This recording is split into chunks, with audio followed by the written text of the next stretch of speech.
अवामी नुमाइंदों की राह तकने की बजाय ये नौजवान अपनी मदद आपके तहत ही शहर के बुनियादी मसाइल हल करने के लिए मैदान में आ गए हैं। डू इट पाकिस्तान के नाम से बने नौजवानों के इस ग्रुप ने अपने मिशन का आगाज किया है शहर का कूड़ा क्रिकेट साफ करने से।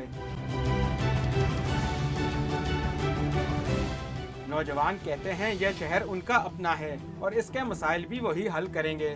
किसी पे हम डिपेंडेंट नहीं है। अब ये सारा कूड़ा और जो भी मसाइल है इस दीगर इलाके के, हम खुद इसको सॉल्व करें। इस्लामाबाद के जो अंदर के एरियाज़ हैं वहाँ पे कूड़े के और छोटे छोटे मसले मसाइल हैं जो कि हम कम्युनिटी अगर मिल के चाहे तो बेस हम उस पर सॉल्व कर सकते हैं उन सारे मसाइल को।